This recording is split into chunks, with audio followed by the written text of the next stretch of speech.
Pembelajaran Matematika kelas 8 semester 2 Teorema Pitagoras. Dengan kompetensi dasar 3.6 menjelaskan dan membuktikan teorema Pitagoras dan triple Pitagoras. 4.6 menyelesaikan masalah yang berkaitan dengan teorema Pitagoras dan triple Pitagoras. Dan tujuan pembelajarannya adalah setelah sahabat belajar mempelajari teorema Pitagoras ini, diharapkan dapat menyelesaikan masalah yang berkaitan dengan teorema Pitagoras dan triple Pitagoras. Pada pembelajaran teorema Pitagoras ini, kita akan belajar mengenai triple Pitagoras, perbandingan sisi pada segitiga siku-siku khusus, dan penerapan teorema Pitagoras. Teorema Pitagoras banyak dimanfaatkan dalam kehidupan sehari-hari. Salah satu di antaranya dalam konstruksi bangunan.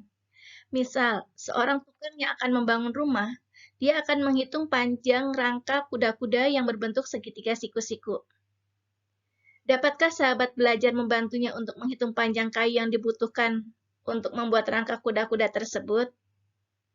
Sahabat belajar tentu dapat membantunya jika telah memahami materi teorema Pitagoras ini. Sahabat belajar tentu telah mengetahui rumus Pitagoras, seperti A kuadrat ditambah B kuadrat sama dengan C kuadrat. Namun untuk lebih memahaminya lagi, mari kita perhatikan kembali pembuktian teorema Pitagoras berikut. Pembuktian teorema Pitagoras berkaitan erat dengan luas persegi dan luas segitiga. Sahabat belajar dapat memperhatikan kedua gambar ini yang menunjukkan dua persegi yang memiliki panjang sisi yang sama, yaitu A plus C. Karena panjang sisinya sama, maka luas kedua gambar tersebut juga sama. Daerah yang tidak diarsir pada kedua gambar memiliki luas yang sama. Berarti daerah yang diarsir juga memiliki luas yang sama. Jadi, B kuadrat sama dengan A kuadrat ditambah C kuadrat. Cara lain pembuktian teorema Pitagoras menggunakan luas persegi besar dengan panjang sisi B sama dengan jumlah luas persegi yang kecil dengan panjang sisi C min A dan 4 luas segitiga siku-siku dengan panjang sisi penyiku A dan C. Pembuktian teorema Pitagoras lainnya menggunakan luas trapesium sama dengan setengah kali perkalian jumlah sisi sejajar dan tingginya. Dengan menggunakan kekekalan luas trapesium sama dengan jumlah luas segitiga yang tidak diarsir dan 2 luas segitiga yang diarsir. Maka didapatkan A kuadrat ditambah C kuadrat sama dengan B kuadrat. Untuk setiap segitiga siku-siku, selalu berlaku luas persegi pada sisi miring, sama dengan jumlah luas persegi pada sisi penyikunya. Teori ini disebut teorema Pitagoras, karena pertama kali ditemukan oleh Pitagoras, matematikawan berkebangsaan Yunani yang bermukim di Mesir, untuk memperdalam geometri, astronomi, dan kimia dari para ilmuwan di sana. Selanjutnya, hubungan panjang sisi pada setiap segitiga siku-siku dapat dinyatakan dalam bentuk rumus berikut.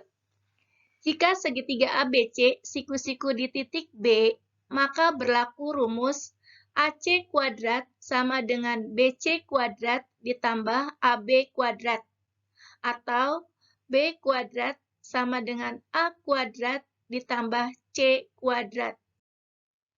Teorema ini dapat digunakan untuk menentukan panjang sisi pada segitiga siku-siku jika panjang kedua sisi lainnya telah diketahui. Contoh, tentukan panjang A pada gambar.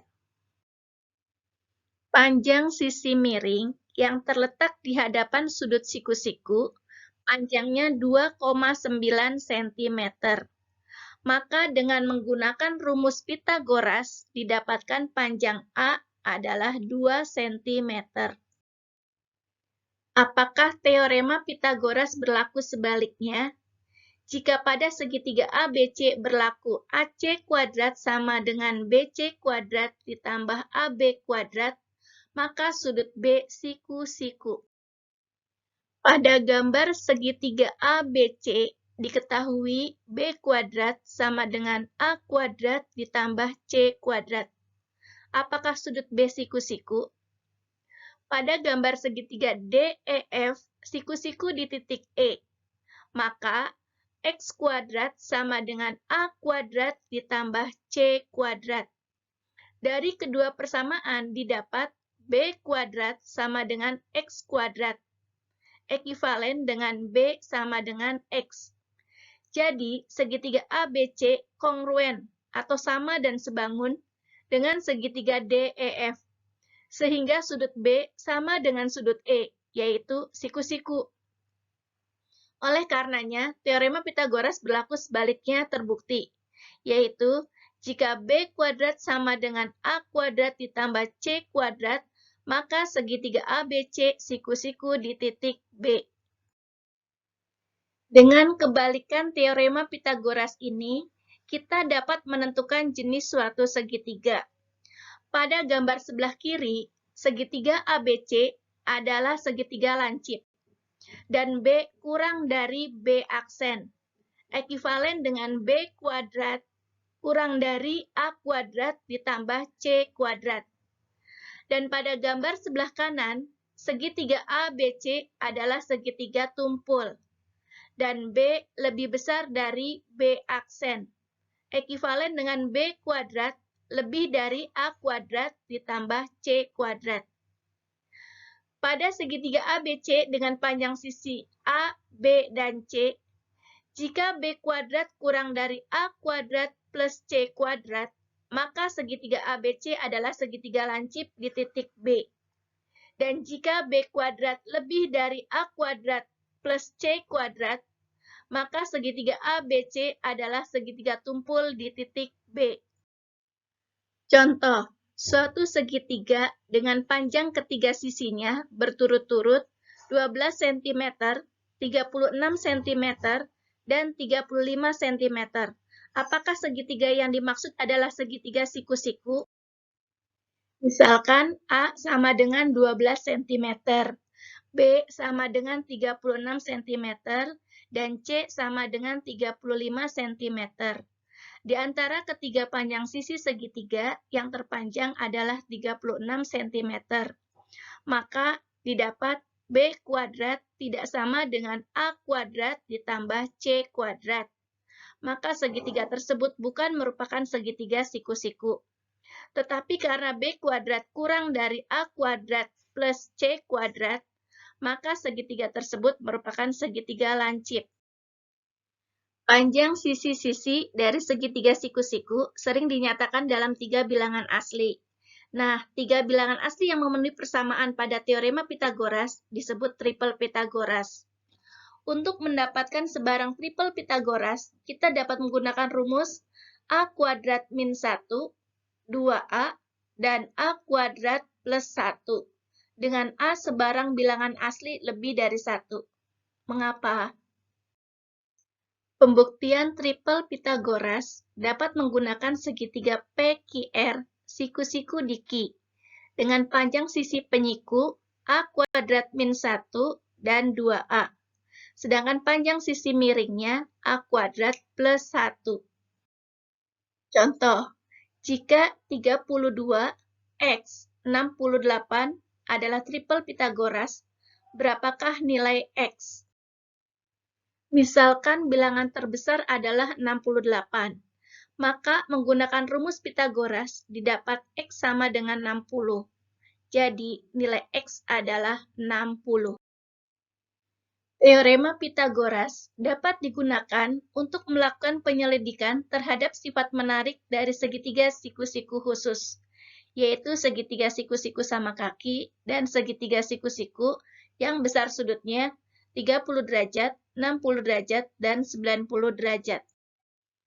Sahabat belajar telah mengetahui salah satu kegunaan teorema Pitagoras adalah untuk menentukan panjang sisi segitiga siku-siku jika panjang dua sisi lainnya diketahui. Misalkan pada segitiga ABC, siku-siku di B, dengan panjang AB sama dengan panjang BC, yaitu X. Dengan menggunakan rumus Pitagoras, maka didapat AC sama dengan X akar 2. Maka didapatkan perbandingan sisi pada segitiga siku-siku sama kaki adalah 1 banding 1 banding akar 2. Sedangkan perbandingan sisi pada segitiga siku-siku dengan besar sudut 30 derajat dan 60 derajat, kita dapat menerapkan rumus Pitagoras pada segitiga sama sisi. Sehingga didapat perbandingan antara panjang sisi di hadapan 30 derajat, sisi miring, dan sisi di hadapan 60 derajat adalah 1 banding 2 banding akar 3. Contoh menentukan panjang sisi pada segitiga siku-siku khusus tersebut. Pada segitiga siku-siku sama kaki dengan panjang sisi miring akar 32, didapat panjang sisi penyikunya 4. Sedangkan pada segitiga siku-siku dengan besar sudut 30 derajat dan 60 derajat dengan panjang sisi miring 20, maka didapatkan panjang sisi di hadapan sudut 30 derajat adalah 10 dan panjang sisi di hadapan sudut 60 derajat adalah 10 akar 3. Penerapan teorema Pitagoras lainnya untuk menentukan jarak dua titik. Misalkan titik D dengan koordinat x1, y1 dan titik E dengan koordinat x2, y2.